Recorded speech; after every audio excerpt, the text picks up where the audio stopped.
Student कैसे हो? सब बढ़िया? बोलो। लास्ट वीडियो आप लोगों ने खूब शांति से देखा होगा। लास्ट लेक्चर के अंदर हमने ज्योमेट्रिकल प्रोग्रेशन के बारे में आपको समझाया था। ज्योमेट्रिकल प्रोग्रेस के अकॉर्डिंग एक्सरसाइज 9.3 बराबर।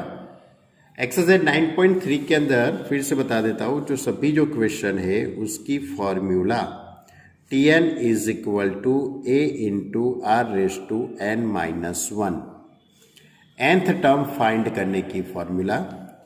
इसके अलावा हमने Sn की formula Sn is equal to a into one minus r raise to n upon one minus r, जिसमें r की वैल्यू 1 से कम होगी, इसके लिए है। ओके। और उसकी दूसरी भी फॉर्मूला है हमारे पास a into r raise to n minus one upon r minus one, इसमें r की वैल्यू 1 से ज़्यादा है। तो ये दो फॉर्मूला का यूज़ करके बराबर हमने पूरी एक्सरसाइज 9.3 सॉल्व की है। और इसके अलावा ज्योमेट्रिकल मीन GM यानी capital G is equal to root of AB। कोई भी दो नेचुरल नंबर या तो दो पॉजिटिव इंटीजर का आप root under root of AB यानी इस तरह से आप कर सकते हो। क्लियर? और एक और भी फॉर्मूला थी R is equal to B upon A raise to 1 upon n plus 1। Clear? तो इसके पर अकॉर्डिंग हमारी एक्सरसाइज 9.3 उसका क्वेश्चन कितने हमने सॉल्व किए थे? 1 से लेके 27 तक। आज हम 28 से शुरुआत करते हैं। टेक्स्ट बुक के अंदर आप क्वेश्चन रीड कर लो एक बार। इस तरह से क्वेश्चन है, the sum of two numbers is 6 times their geometrical mean so that the number are in the ratio 3 plus 2 root 2 jam 3 minus 2 root 2। यानी कि the sum of two number, तो मैं पहले सपोज कर लेता हूं, let two number a and b, suppose that two number a and b।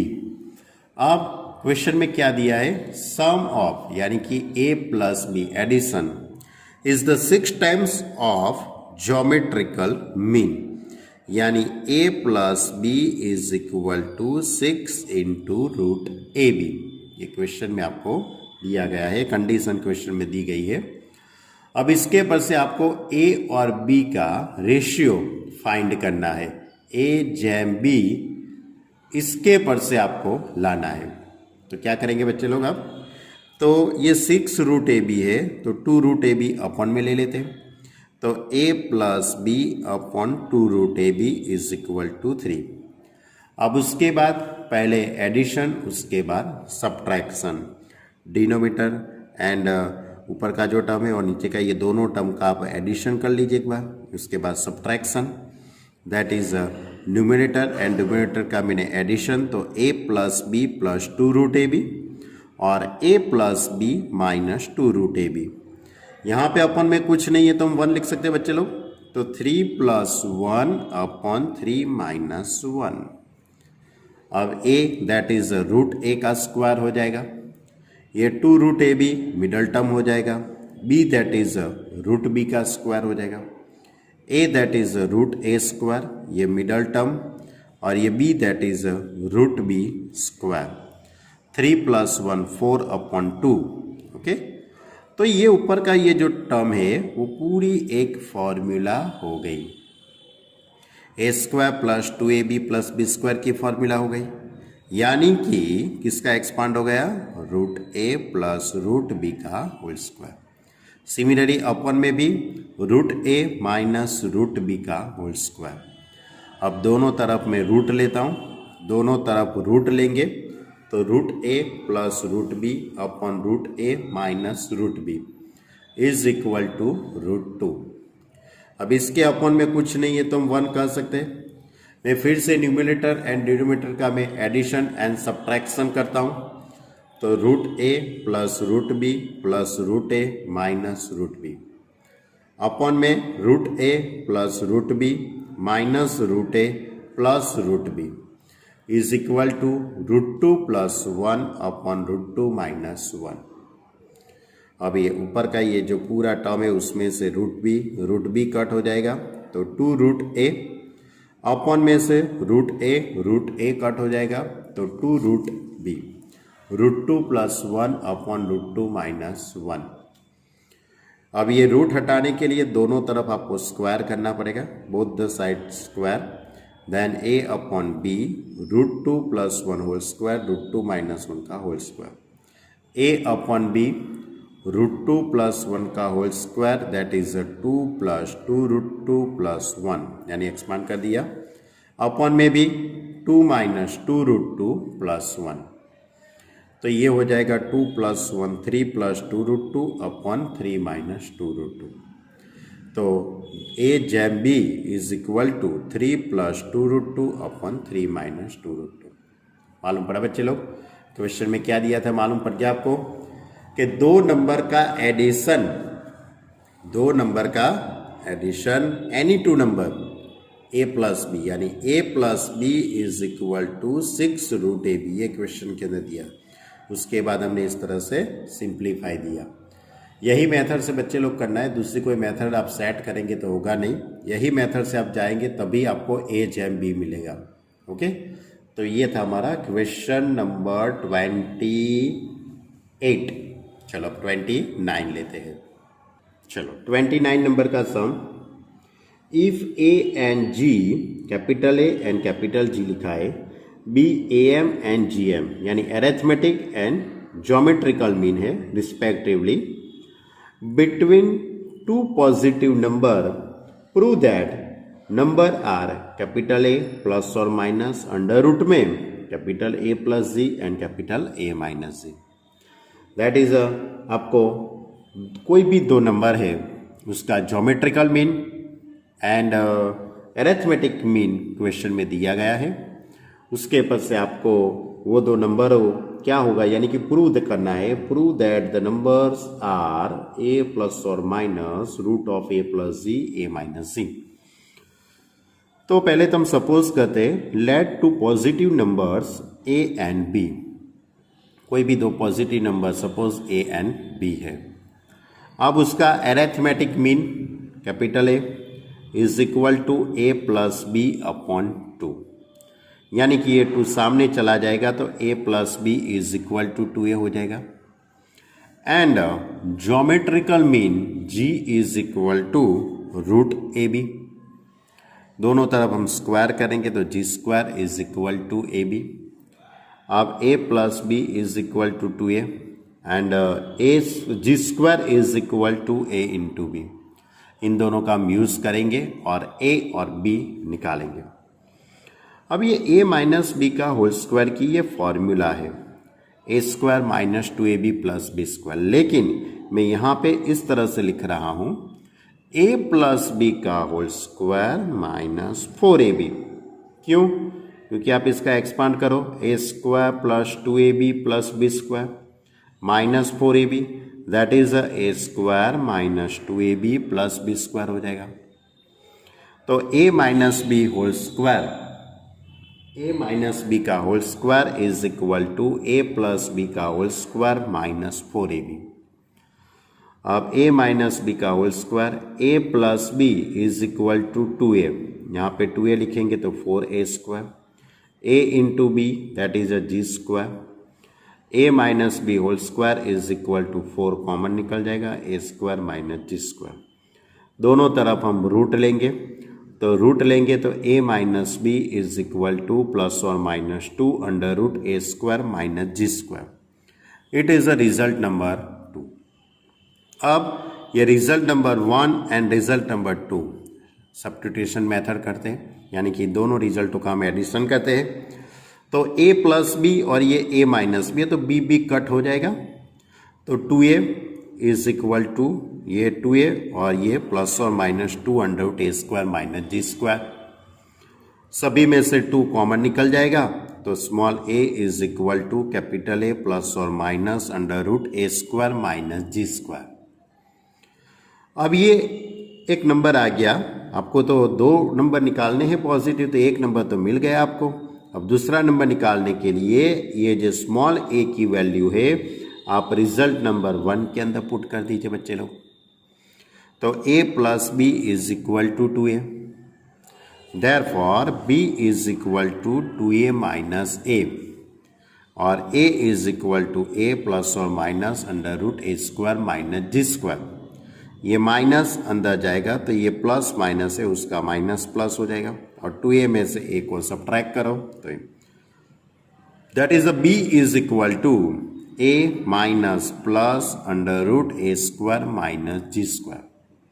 ये हमारा दूसरा नंबर मिल गया। यानी कि इसके पर से कह सकते हैं hence the 2 number are a plus और minus under root of A square minus ji square, और इसके तो 2 फैक्टर निकाल सकते हैं आप। आपको 2 फैक्टर इसमें लिखना है तो लिख सकते हो ना बच्चे लोग। तो b is equal to a minus plus under root of इसके 2 नंबर यार 2 फैक्टर a माइनस जी और a प्लस जी। इसी तरह इसके भी 2 फैक्टर आप लिख सकते हो। यानी कि then we say that the 2 number are a plus or minus under root of a minus z and a plus g। Okay student, मालूम पड़ा आपको। आगे का जो क्वेश्चन था वही है, लेकिन इसके अंदर थोड़ी अलग बात है। इसमें आपको ये जो फॉर्मूला है a माइनस बी का whole square, a plus B का होल स्क्वायर माइनस को, ये याद आना चाहिए। इसके पर ही आपको कर सकते हो। ओके स्टूडेंट, चलो तो बच्चे लोग अब आगे की बात करते हैं। आगे का क्वेश्चन इस तरह से है। Question number 13, the number of bacteria in क्रिएटन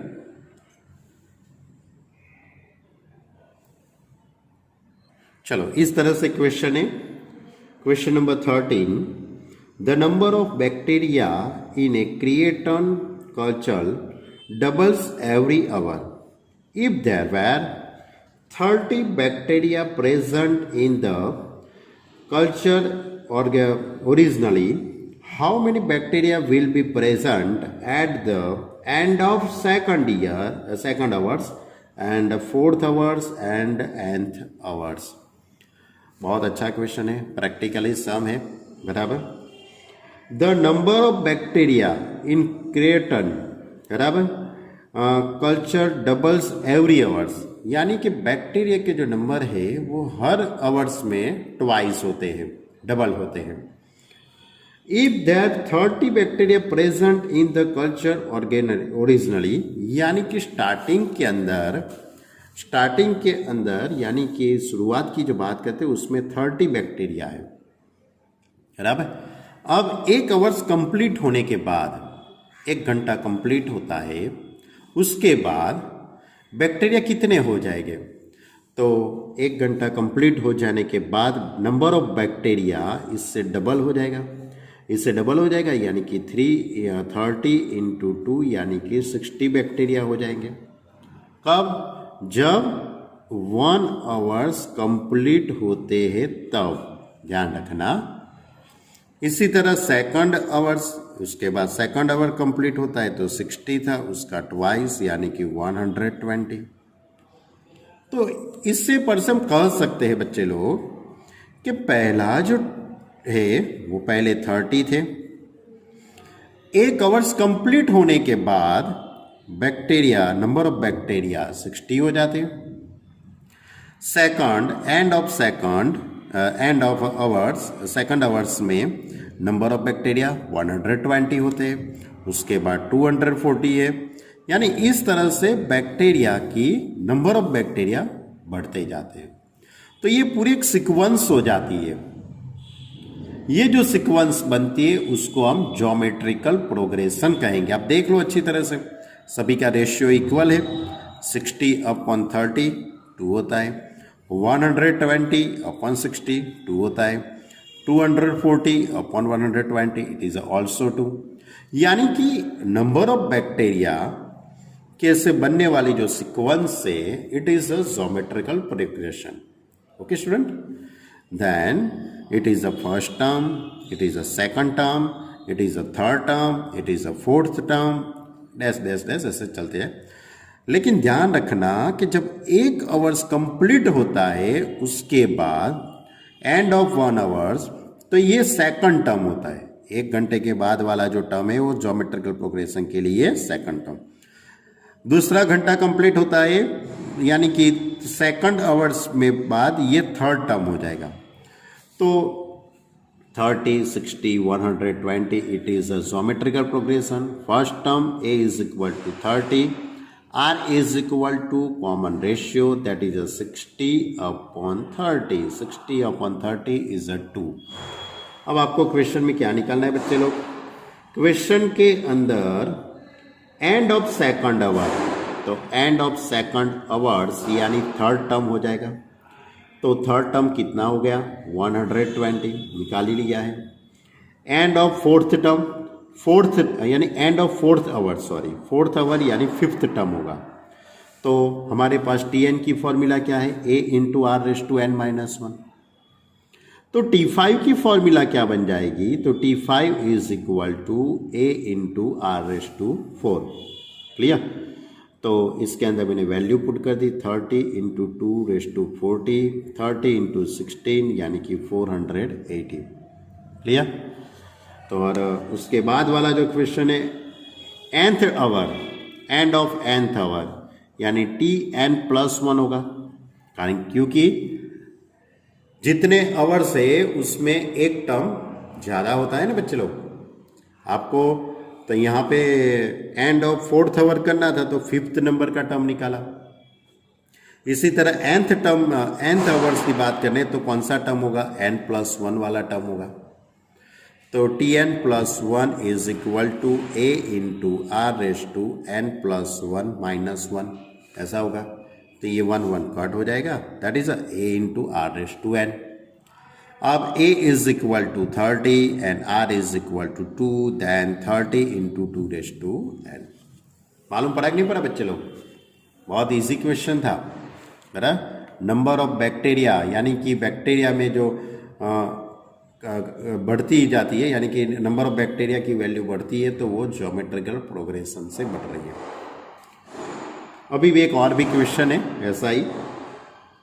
What will 500 rupees amount to in 10 years after it deposit in a bank which pay annual interest rate of 10% compound annually? यानी कोई एक बंदा है, कोई एक बंदे ने 500 रुपीज बैंक के अंदर डिपॉजिट की गई है. वो जो डिपॉजिट की है वो कंपाउंड इंटरेस्ट से उसको मिल रहा है, कंपाउंड इंटरेस्ट में रखा गया है और 10% में रखा गया है. कितने परसेंटेज में? 10% में. तो 500 रुपीज उसकी प्रिंसिपल अमाउंट 500 रुपीज है. तो एंड ऑफ फर्स्ट ईयर, 1 साल कंप्लीट होने के बाद वो पैसे कितने हो जाएंगे? 1 साल कंप्लीट होने के बाद 500 रुपीज तो रखे थे, लेकिन 500 में 10% इसको इंटरेस्ट मिलने वाला है. देन 500 इंटू 10 अपॉन 100, 0 0 कट हो जाएगा. 10 5 50, दैट इज 550 रुपीज हो जाएगा. यानी कि जो 500 रुपीज रखे थे वो 1 साल के बाद वो 550 रुपीज हो जाएंगे. सिमिलरली सेकंड ईयर, दूसरा साल कंप्लीट होता है तो 550 रुपीज थे, तो 550 रुपीज के 10% यानी 0 0 कट हो जाएगा. तो 555, तो 550 प्लस 55 दैट इज 605. तो 2 साल के बाद वो रुपीज 605 हो गए. इसी तरह थर्ड ईयर्स की बात करते हैं, इसी तरह हम फोर्थ ईयर्स की बात करते हैं. तो ऐसे ही हमारी जो अमाउंट जो बंदे ने रखी थी 500 रखी थी पहले, उसके बाद 550 हो गई, उसके बाद 605 हो गया. तो ये अमाउंट के अंदर जो इंक्रीजिंग होता है, वो अमाउंट जो इंक्रीजिंग होता है वो ज्योमेट्रिकल मीन के अकॉर्डिंग होता है, यानी कि 500, 550, 605 dash dash. It is a geometrical progression. तो फर्स्ट टर्म था हमारा, ये हमारा फर्स्ट टर्म 500, 550 अपॉन 500 यानी कि ratio 55 upon 50 that is 11 upon 10। इसी तरह आपको इन दोनों का भी रेशियो करना हो तो कर सकते हो, उसका भी आंसर 11 अपॉन 10 आ सकता है बच्चे लोग। तो इस तरह से ये ज्योमेट्रिकल प्रोग्रेशन हो गया। तो अब आपको क्वेश्चन में क्या फाइंड करना है बच्चे लोग? 10 साल के बाद end of 10 year, end of 10 year यानी एंड ऑफ 10 ईयर यानी ज्योमेट्रिकल प्रोग्रेशन का 11वां टर्म हुआ। एंड ऑफ 10 ईयर्स यानी ये ज्योमेट्रिकल प्रोग्रेशन का 11वां टर्म होगा, यानी आपको 11वां टर्म फाइंड करने का है। अब आपके पास Tn की तो फॉर्मूला है a into r raise to n minus 1। N की जगह पे 11 पुट करते हैं, 11 माइनस 1 दैट इज 10, तो a into r raise to 10, a that is 500, r that is 11 upon 10 raise to 10, 11 upon 10 that is 1.1 raise to 10। इसका आपको simplify नहीं देना है क्योंकि बहुत पॉइंट में आ जाएगा, बहुत बड़ा हो जाएगा, यही रखने देना है, यही रहने देना है। तो ये दो जो क्वेश्चन थे, बैक्टीरिया वाला और ये प्रिंसिपल अमाउंट वाला, दोनों जो सम थे वो ज्योमेट्रिकल के ही हैं। लेकिन याद रखना बच्चे लोग, एग्जाम के अंदर आपको मालूम पड़ना चाहिए कि क्वेश्चन ज्योमेट्रिकल का है, ज्योमेट्रिकल प्रोग्रेशन का है या अरिथमेटिक प्रोग्रेशन का है, वो आपको मालूम पड़ना चाहिए। वैसे तो मालूम पड़ ही जाएगा, लेकिन फिर भी ध्यान रखना बच्चे लोग। चलो एक लास्ट क्वेश्चन है, if geometrical mean and arithmetic mean of root of quadratic equation are 8 and 5 respectively, then obtain the quadratic equation। क्या लिखा गया बच्चे लोग? Arithmetic mean and geometrical mean वो कितना है? 8 and 5 है, बराबर। कोई भी क्वाड्रेटिक इक्वेशन है उसके रूट का geometrical mean and arithmetic mean आपको क्वेश्चन में दिया है। अब आपको क्वाड्रेटिक इक्वेशन निकालना है। तो पहले हम सपोज करते हैं let alpha and beta root of equation, यानी कि कोई इक्वेशन है उसके रूट अल्फा एंड बीटा है, उसका geometrical arithmetic mean am is equal to 8, arithmetic mean that is alpha plus beta upon 2 is equal to 8। Therefore, alpha plus beta is equal to 16, and geometrical mean is given that 5, that is root of alpha beta is equal to 5. Therefore, alpha beta is equal to 25. अब equation x square minus alpha plus beta into x plus alpha beta is equal to 0। अब आप सोचते कि sir ये कहाँ से आया? बच्चे लोग ये स्टैंडर्ड 10 के अंदर क्वाड्रेटिक इक्वेशन का जो आपका चैप्टर था उसके अंदर ये एक फॉर्मूला थी, शायद आप लोगों को बच्चों याद हो तो। क्वाड्रेटिक इक्वेशन फाइंड करने की ये एक फॉर्मूला है कि आपको कोई भी इक्वेशन के रूट दे देते हैं तो रूट पर से आपको क्वाड्रेटिक इक्वेशन निकालना हो तो इसके लिए ये फॉर्मूला है x square minus alpha plus beta into x plus alpha beta is equal to 0।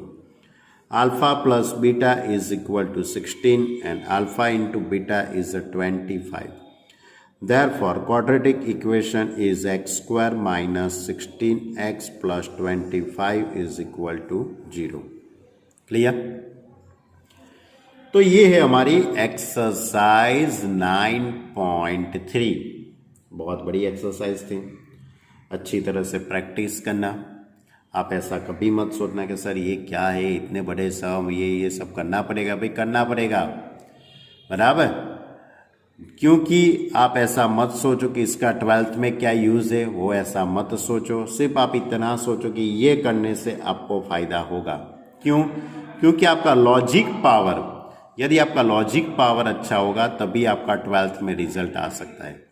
तो 12th के रिजल्ट के लिए ये करना इम्पोर्टेंट है। ओके, तो चलो बच्चे लोग, हम आगे की कुछ बात करें आपसे। आगे की हमारी जो एक्सरसाइज है, आगे का टॉपिक है, उसके बारे में हम थोड़ा समझे आपसे। हमारा आगे का जो टॉपिक है वो इस तरह से है, नेचुरल नंबर का एडिशन। 1 + 2 + 3 + 4 + 5 + अप टू n तक के नेचुरल नंबर का एडिशन, इसको डिनोटेड हम समेशन से करते। Summation of k is equal to 1 to n k, यानी k is equal to 1, k is equal to 2, k is equal to, लेकिन 1 से ही स्टार्ट होना चाहिए, 1 से ही स्टार्ट होना चाहिए। तो इज इक्वल टू आप समेशन ऑफ n लिख सकते हो, and summation of n is equal to n into n plus 1/2। ये फॉर्मूला है। ये फॉर्मूला तो शायद हमने आपको बताया है, आगे भी बताई है। उसके बाद दूसरी formula 1 square plus 2 square plus 3 square plus 4 square up to n square, यानी 1 से लेके n तक के नेचुरल नंबर का स्क्वायर, 1 से लेके n तक के नेचुरल नंबर का स्क्वायर, यानी summation of k square. Summation of k square, that is k is equal to 1 to n is equal to summation of n square. उसकी फॉर्मूला इस तरह से है, n into n plus 1 2n plus 1/6। ये formula आपके लिए नहीं है, लेकिन इसका यूज़ आपको 12th में भी होता है, इसलिए ये सभी फॉर्मूला अच्छी तरह से याद रखना। किसकी फॉर्मूला है? 1 से लेके n तक के नेचुरल नंबर का square, n plus 1 2n plus 1/6। ध्यान रखना कि ये फॉर्मूला हो या ये फॉर्मूला हो, इसके बाद वाली भी फॉर्मूला लिखते हैं, ये सभी जो फॉर्मूला है 1 से ही स्टार्ट होता है, उसके लिए ही अप्लाई कर सकते हो आप। इसी तरह 1 cube plus 2 cube plus 3 cube plus up to n cube, यानी कि उसकी फॉर्मूला के लिए हम समेशन ऑफ n क्यूब लिख सकते हैं। और इसकी जो फॉर्मूला है वो n square into n plus 1 का होल स्क्वायर अपॉन 4। क्या है? n स्क्वायर n प्लस 1 का whole square upon 4, that is a summation of k cube. k is equal to 1 to n, summation of k is equal to 1 to n k cube. Suppose आपको question के अंदर इस तरह से दिया गया है, ऐसे तो क्वेश्चन है नहीं, लेकिन सिर्फ मैं आपको बताता हूँ। Suppose 1 square plus 2 square plus 3 square up up 50 square. आपको 1 से 50 तक के नेचुरल नंबर का स्क्वायर का एडिशन करना है। तो आप कैसे करेंगे? तो मैंने आपको ये जो फॉर्मूला बताई ना, n into n plus 1 into 2n plus 1/6, ये जो मैंने फॉर्मूला बताई है उसमें आपको n की जगह पे 50 पुट कर देने का है। क्यों? क्योंकि ये जो फॉर्मूला है वो n टर्म के लिए है, लेकिन आपको सिर्फ 50 तक जाने का है, 1 से 50 तक ही जाने का है। तो आपके ये फॉर्मूला में n की जगह पे 50 पुट कर दीजिए। तो 50 into 50 plus 1, that is 51। 50 two ज़ा 100, 100 प्लस 1, दैट इज 101/6। अब इसका आप सिंप्लीफाई दे दीजिए, तो 50, 51 और ये 60, उसका जो भी आंसर आता है काट कॉपी करके कैलसी से आप लिख सकते हो। क्लियर? तो इस तरह से फॉर्मूला का यूज़ होता है, लेकिन ध्यान रखना फॉर्मूला का यूज़ करने के लिए 1 से ही स्टार्ट होना चाहिए।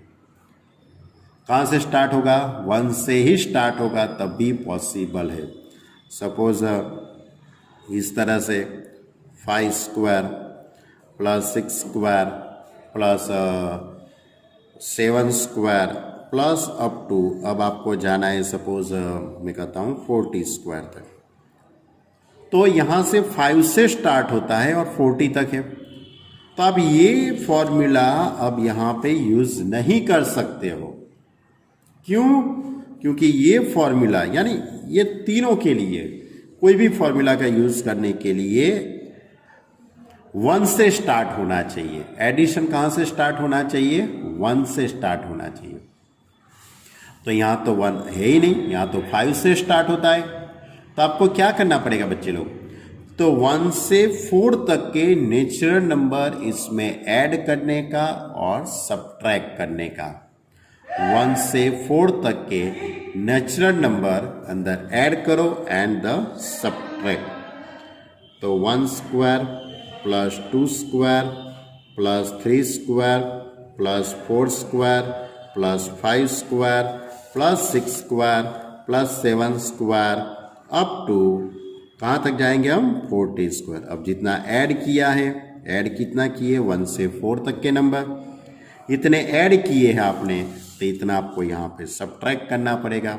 1 square plus 2 square plus 3 square plus 4 square, इसका जो आंसर आता है वो लिखना है। और अब 1 से लेके 40 तक के लिए आपको ये फॉर्मूला अप्लाई कर देने की है ऊपर वाली।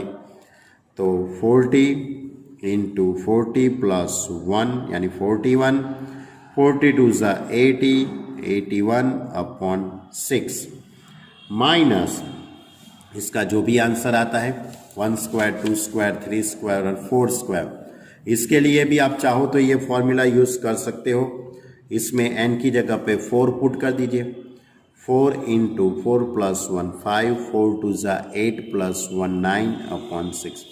अब ये कैलसी से आप इसका सिंप्लीफाई कर दीजिए तो ये एडिशन हो जाएगा।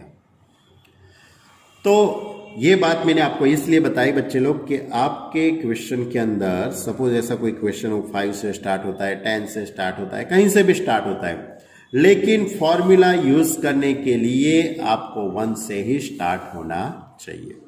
ओके। और दूसरी एक बात याद रखना कि समेसन वाला कोई भी टर्म होता है वो एडिशन या सब्ट्रैक्शन में हो तभी हम दोनों को अलग अलग summation of AI plus summation of BI लिख सकते हैं। लेकिन मल्टीप्लाई के फॉर्म में हो या तो डिवाइड के फॉर्म में हो तो हम समेसन अलग अलग नहीं दे सकते बच्चे लोग, बराबर। ये समेसन की एक बात अच्छी तरह से ध्यान रखना।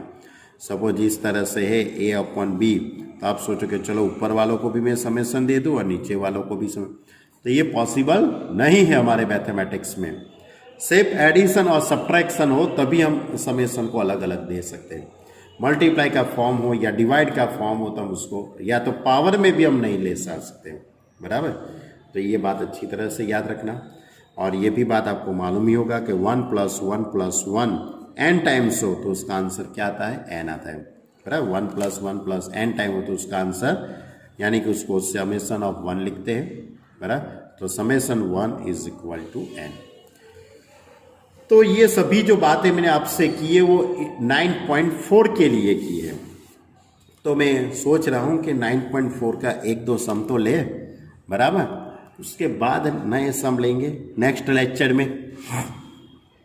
तो पहले मैंने फॉर्मूला लिख दी है।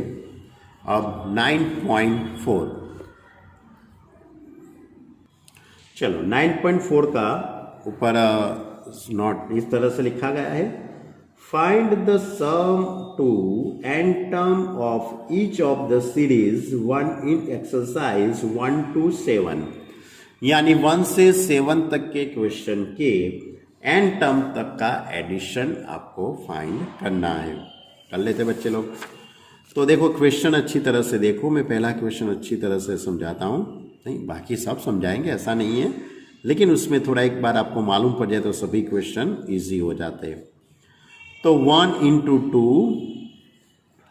+ 2 × 3 + 3 × 4 अप टू n टर्म तक है। तो आपको क्या करना है सबसे पहले तो ये जो पूरी जो सीक्वेंस है उसका nth टर्म फाइंड करना है। सबसे पहले आपको ये जो पूरी जो सीक्वेंस है उसका nth टर्म फाइंड करना है। तो ये 1, ये 2, ये 3, यानी कि सभी टर्म का फर्स्ट टर्म लेते हैं। सभी टर्म का कौन सा टर्म लेते हैं हम पहले? फर्स्ट टर्म, यानी ये 1, ये 2, ये 3, उसके बाद जो भी आता है 1, 2, 3, 4 ऐसा आएगा ना पूरी sequence.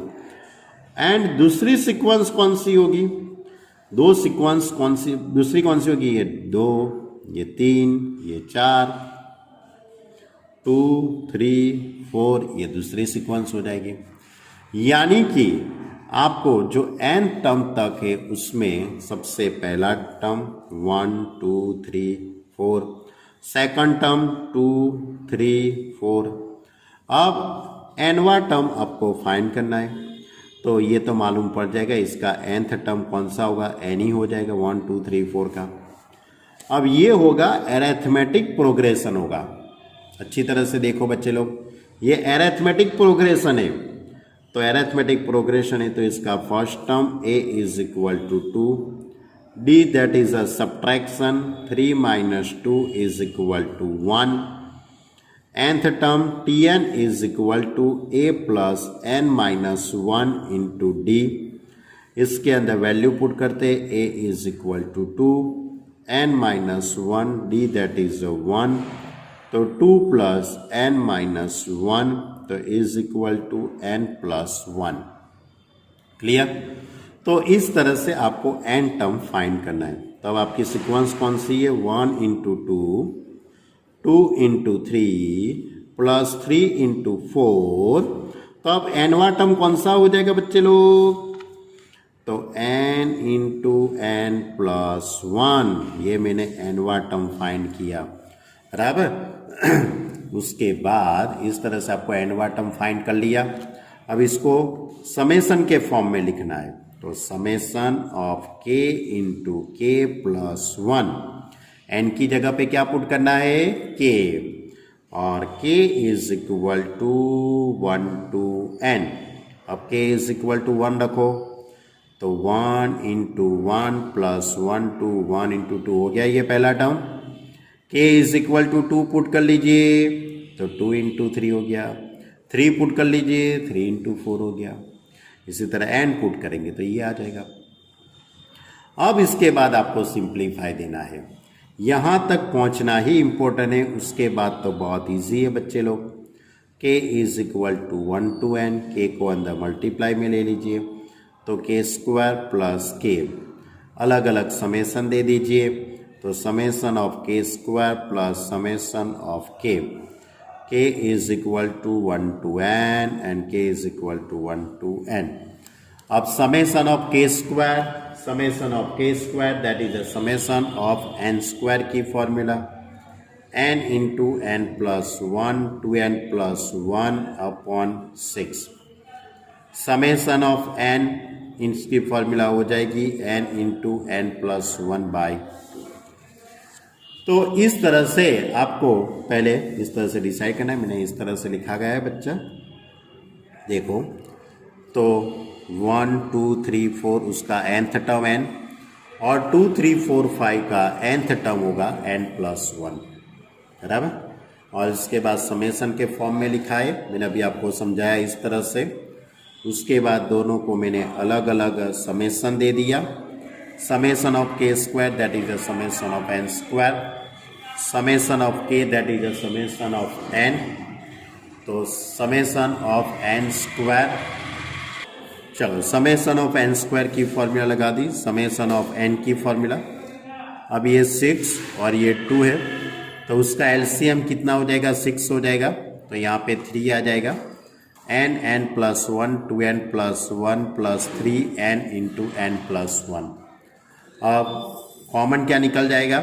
n into n plus 1 common, तो 2n plus 1 plus 3 that is 2n plus 4, और 2 कॉमन निकल जाएगा, तो n plus 1 n plus 2 upon 2। यानी पहले एलसीएम, उसके बाद कॉमन, उसके बाद सिंप्लीफाई। ओके स्टूडेंट, इतना मालूम पड़ा आपको? तो बच्चे लोग पहले आप क्वेश्चन नंबर 1 अच्छी तरह से समझो, उसके बाद नेक्स्ट लेक्चर के अंदर हम आगे के क्वेश्चन देखेंगे।